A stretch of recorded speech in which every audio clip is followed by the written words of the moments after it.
Hello বন্ধুরা, তোমরা সবাই কেমন আছো? আশা করছি তোমরা সবাই খুব ভালো আছো। তো অনেক দিন ধরে ভাবছিলাম একটা তোমাদের সাথে লং ভিডিও শেয়ার করব, তো বুঝে উঠতে পারছিলাম না যে কি ভিডিও শেয়ার করব। তাই ভাবলাম যে রান্নার ভিডিওটাই কেননা শেয়ার করছি। তো অনেক দিন ধরে ভাবছিলাম যে একটু বিরিয়ানি ট্রাই করব। তো আমাদের এখানে না বেশ ভালো বিরিয়ানি পাওয়া যায় না, তো এর জন্য ভাবলাম বাড়িতেই কেননা বানাই। তো এখানে ভালো করে আমি কাঁচা মশলাগুলো একটু তেলের মধ্যে একটু হালকা একটু লাল লাল করে ভেজে নিয়ে তারপর আমি মিক্সিতে পেস্ট করে এইভাবে আমি চিকেনটা রেডি করি। তো আমার মতো করে কে কে চিকেনটা বানাও তোমরা কমেন্ট করে বলবে।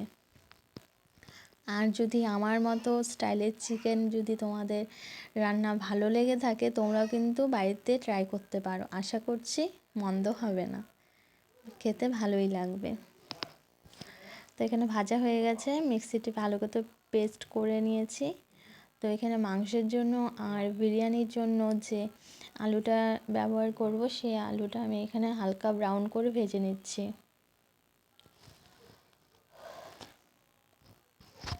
বেশি একটা ভাজবো না, ওই হালকা একটু লাল লাল করে ভেজে নিয়ে তুলে নেব। তো আমি কিন্তু এখানে চিকেন বিরিয়ানি বানাবো না, আজকে বানাবো এগ বিরিয়ানি। তো আমাদের বাড়িতে কিছু লোক বিরিয়ানি খাবে, এগ বিরিয়ানি, আর কিছু লোক খাবে চিকেন বিরিয়ানি। তো একজন চিকেন খায়, একজন ডিম খায়। তো এইভাবেই ভাবলাম যে এগ বিরিয়ানিটা কেননা বানিয়ে নিই, তাহলে দুজনেরটা হয়ে যাবে একেবারে। তো এখানে আমি একটু হলুদ দিয়ে দেব, হলুদ দেওয়াতে একটু তাড়াতাড়ি রঙটা আসবে আর একটু তাড়াতাড়ি ভাজাটাও হয়ে যাবে। তো এখানে আরেকটা কথা তোমাদের সাথে শেয়ার না করে পারলাম না। তো এই হলুদটা কিন্তু দোকানের কেনা হলুদ না, এই হলুদটা আমাদের নিজের বাড়ির, মানে আমাদের বাড়িতে যতখানি জায়গা রয়েছে ওই জায়গার মধ্যে এই হলুদ গাছটা লাগানো হয়।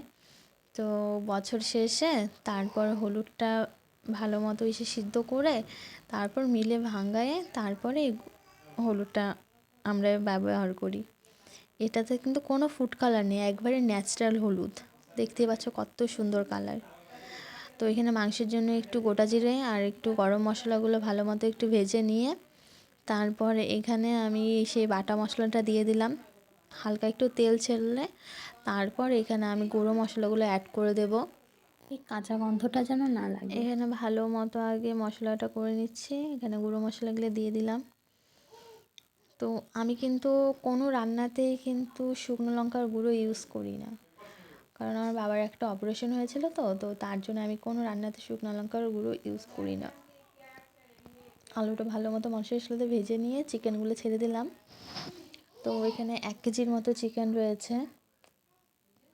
তো চিকেনটা আমি বেশি একটা ইসে করবো না, ঝোল করবো না, হালকা হালকা মানে কষাই বলতে পারো, চিকেন কষাই করবো। তো শুধু বিরিয়ানি তো না, রাতের জন্য রয়েছে আবার। তো এখানে ভালো মতো চিকেনটা হয়ে গেলে তারপরে আমি বিরিয়ানির জন্য প্রিপারেশন নিব। তো চিকেনটা আমার অলমোস্ট হয়েই আসছে। ভিডিওটা শর্ট করে দিচ্ছি কারণ এত লং ভিডিও তোমাদেরও দেখতে বিরক্ত লাগবে, তাই ভিডিওটা কেটে কেটে দিচ্ছি আমি। এখানে আমার চিকেন রেডি হয়ে গেল। তো জানি না দেখতে কেমন লাগছে, কিন্তু সামনাসামনি দেখতে আর খেতে দারুণ হয়েছিল। তো এখানে আমি বিরিয়ানির জন্য একটু বেরেস্তা করে নিচ্ছি।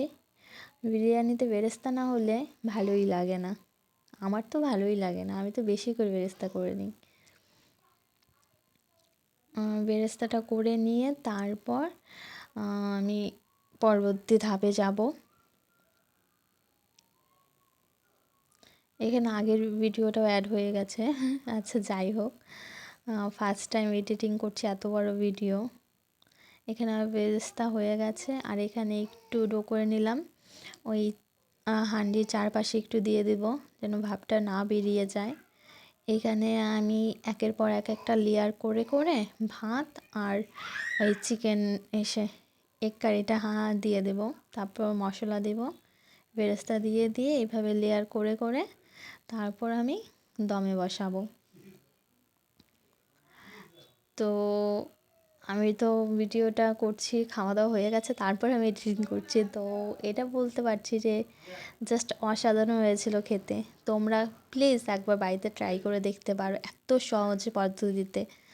এত সহজ পদ্ধতিতে এত ভারী একটা রান্না হয়ে গেল। তো এখানে মশলা দিয়ে নিচ্ছি। তো এখানে না আমি এই মশলাটা ইউজ করছি, ওই বড় প্যাকেটের থেকে না এই প্যাকেটটা খুব ভালো। তো এখানে আমার লেয়ারগুলো বসানো হয়ে যাচ্ছে, এই হয়ে গেল। ভালো করে বেরেস্তা দিয়ে ঘি দিয়ে আমি শর্টকাটে করছি, বুঝতে পারছো? আমি অনেক কিছু দিইনি এখানে, অ্যাড করিনি। আচ্ছা যাই হোক, দেখো আমারটা হয়ে গেল। আর আমি এটা দমে বসিয়েছিলাম ওই মিনিমাম 45 মিনিটের মতো, তার মধ্যে আমার হয়ে গেছিলো। একটু মশলা দিয়ে লাস্টে ঘি দিয়ে দমে বসিয়ে দিলাম 45 মিনিটের জন্য। তো কে কোন জায়গার থেকে দেখছো ভিডিওটা কমেন্ট করে কিন্তু বলবে, আর এরকম ভিডিও যদি দেখতে চাও তাও বলবে। তো এখানে আমার দমে বসানো হয়ে গেছে, তো আমি এখানে নামাচ্ছি। মাকে বলছিলাম একটু ফোনটা ধরতে, মা ঠিকঠাক ধরতে পারছিল না। আচ্ছা তোমরা কিছু মনে করো না, ভুল ত্রুটি তো হতেই পারে। আর খোলার সাথে সাথে এত সুন্দর গন্ধ আসছিল, জাস্ট কি বলবো তোমাদের, খুব ভালো হয়েছিল খেতে।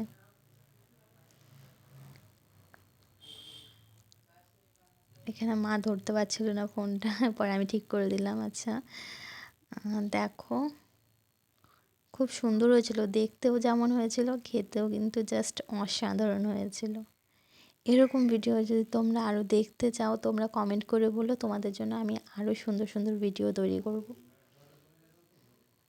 আর তোমরা আমাকে এতটা ভালোবাসা দিচ্ছ তার জন্য অসংখ্য ধন্যবাদ বন্ধুরা, অসংখ্য ধন্যবাদ। Tata, bye bye.